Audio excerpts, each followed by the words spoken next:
Greetings and a happy 4th of July to my American friends. My name is Mike Fluke and you're watching the File the Republic podcast. And in this episode, I'm going to take a walk of shame. I'm going to tell stories that no man would ever want to admit to. And I'm going to do it on the internet, folks. Yeah, I'm going to talk about all the times that I got drugged in Southeast Asia because 15 years is a long time and just about anything can happen. So we're going to discuss a few common scams that I didn't fall for. Then we're going to talk about a couple that I did. And then I'm going to compare what it was like, in Thailand versus the Philippines in the sense that I think the motives are a little bit different. So let's take a look, shall we? Stay tuned till after the intro and I'll get right into it.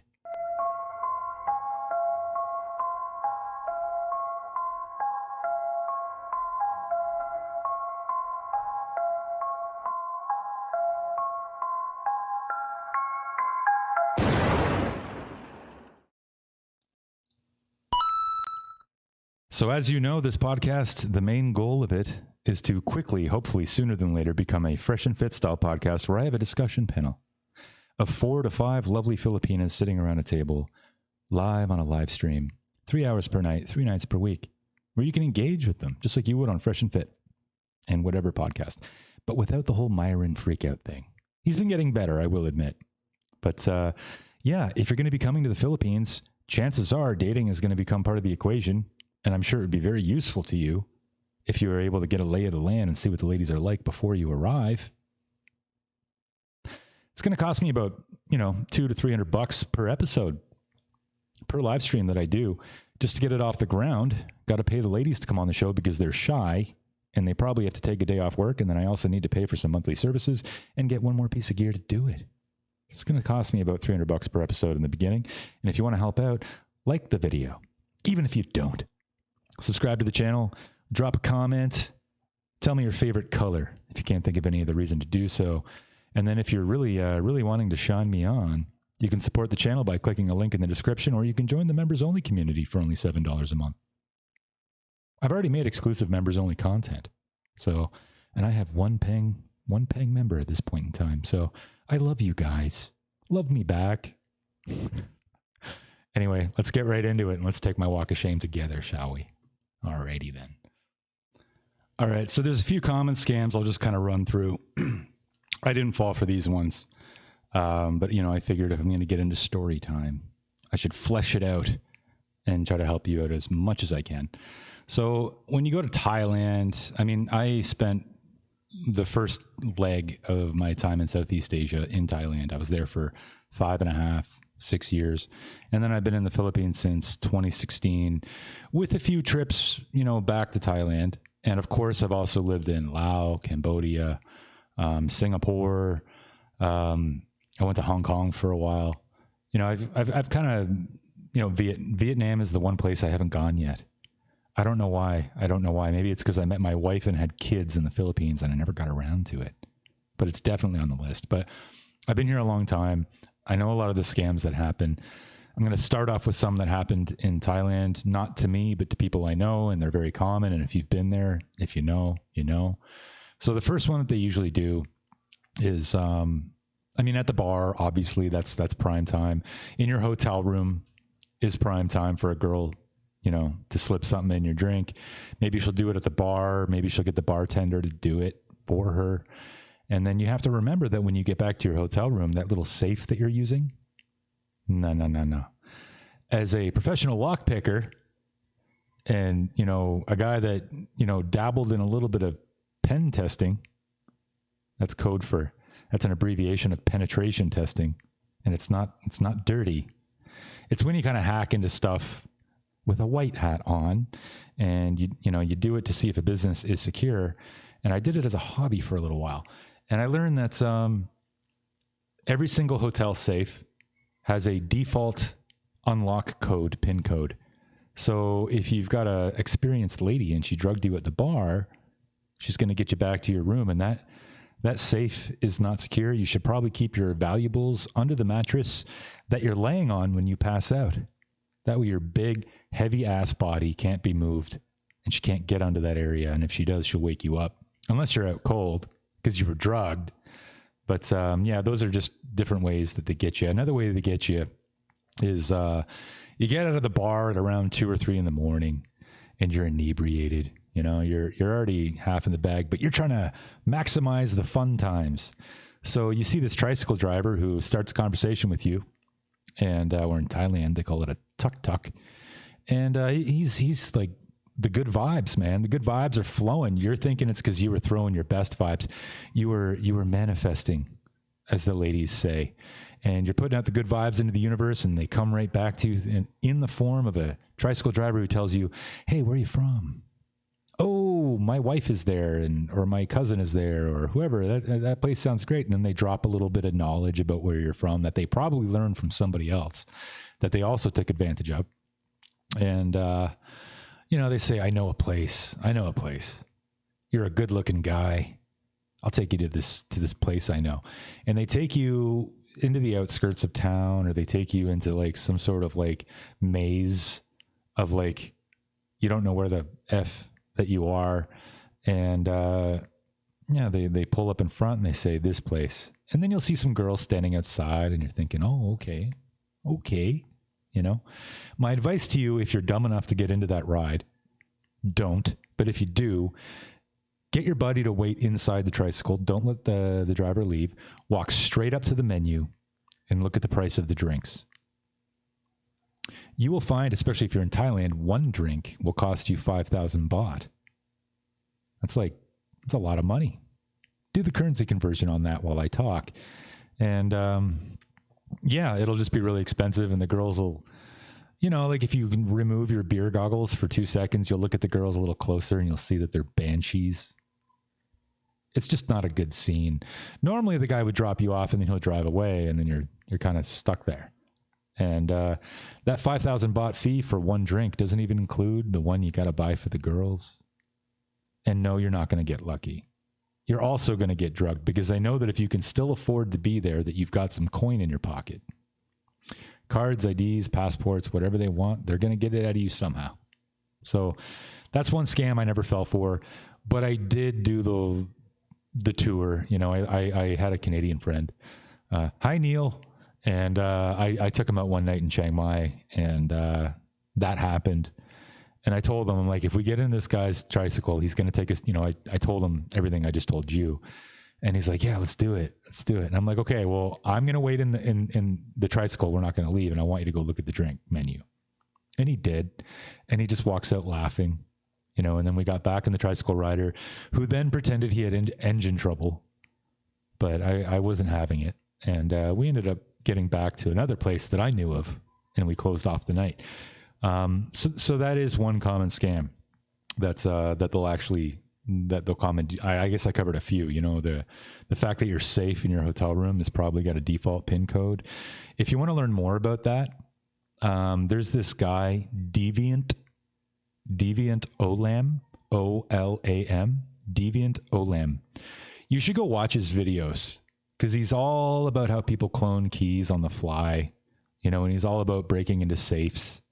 And he's all about a lot of cool stuff that you can learn, because it's good to have a, you know, understanding of how these things work, right? So another scam that's common, obviously, is that it won't be a girl that drugs your drink. In my personal experience and my shameful experiences, I've never been drugged by a girl. Never. And no, I'm not a rainbow person, but I have been exclusively drugged by men. And I guess I'll hop around on my little walk of shame itinerary, and I'll talk about the motive differences that I've noticed between the Philippines and Thailand. In Thailand, they're strictly down to business. And in the Philippines, well, let me put it to you this way. And I think, you know, if you're the average American or Canadian or someone from Europe or Australia or New Zealand, and you're a little bit more on the right side of the political spectrum, you're going to kind of like relate to what I'm about to say. So imagine that you have a bunch of military-aged men.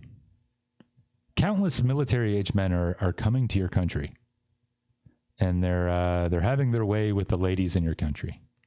You're not going to like it very much, are you?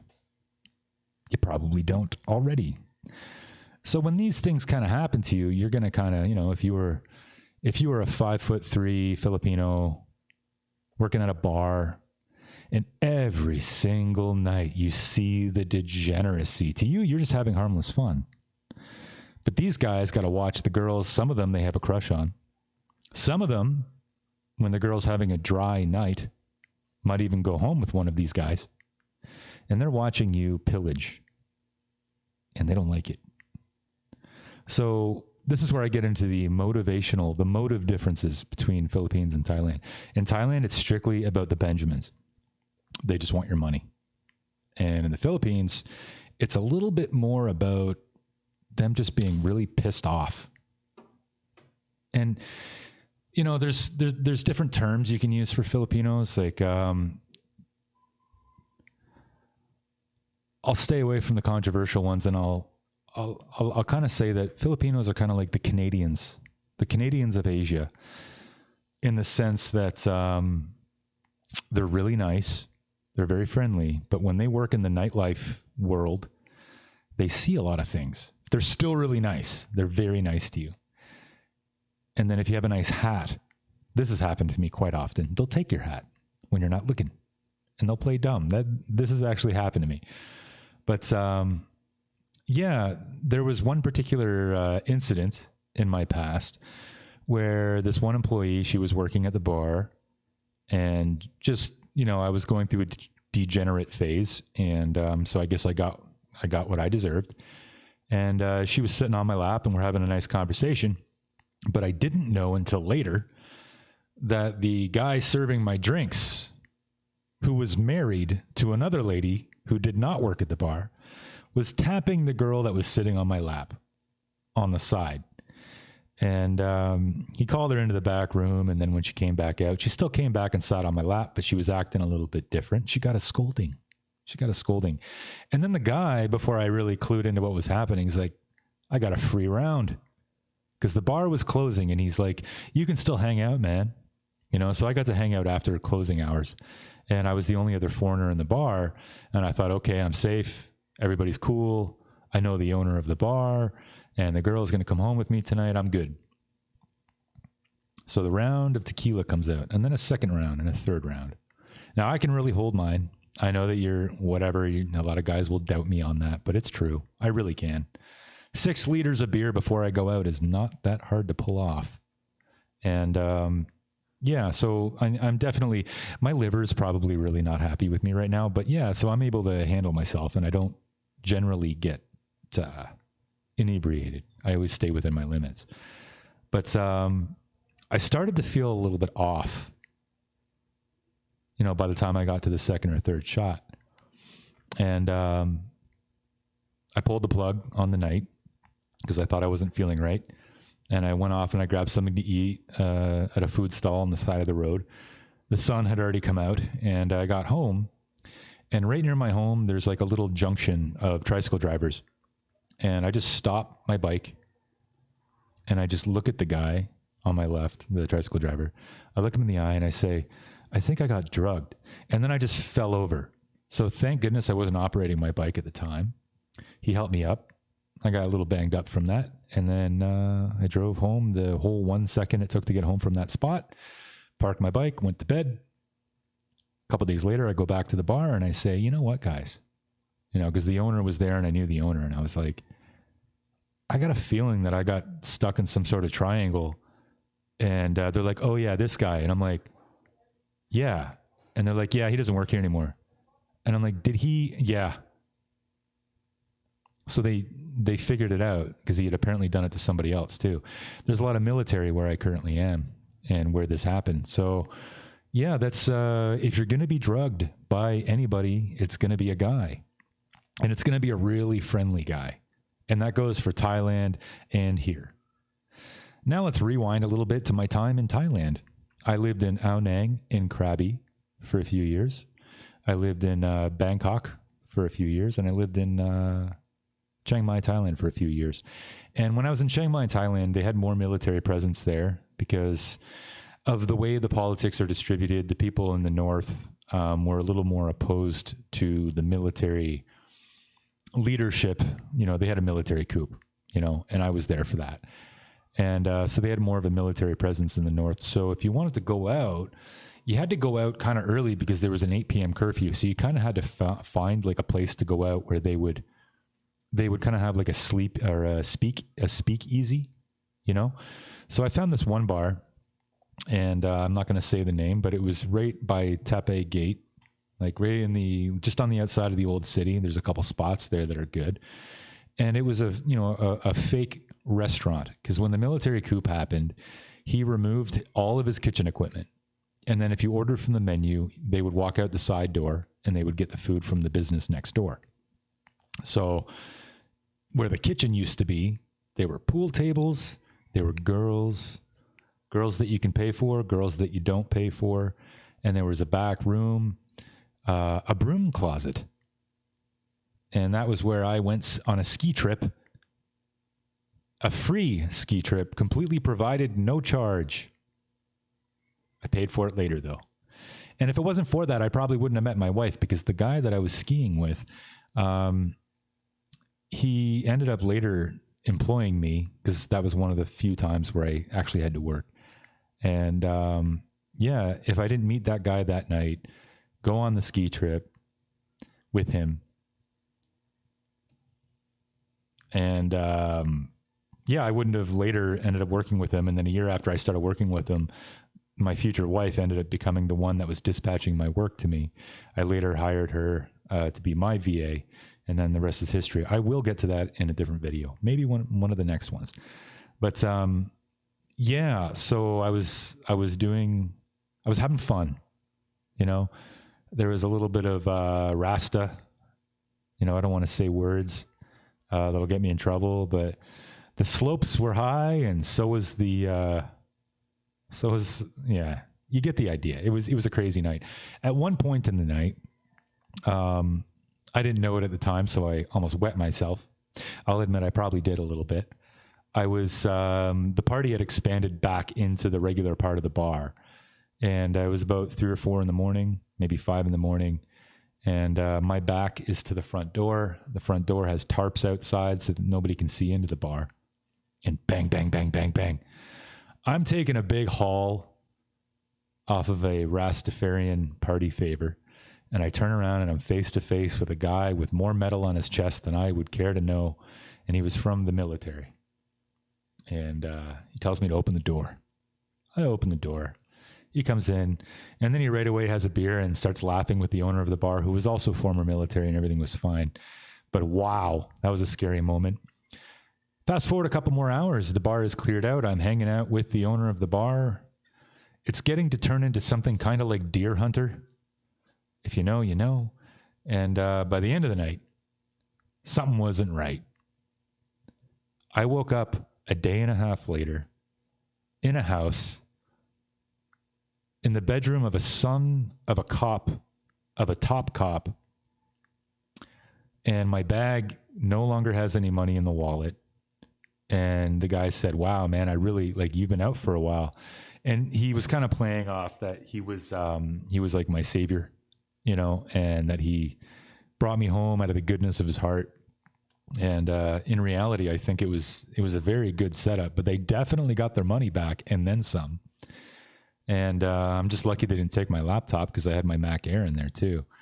But those two stories kind of sum up, the times that I was actually drugged. But again, girls will always do it. If you go to Pattaya or you go to Koh Tao or whatever in Thailand, you're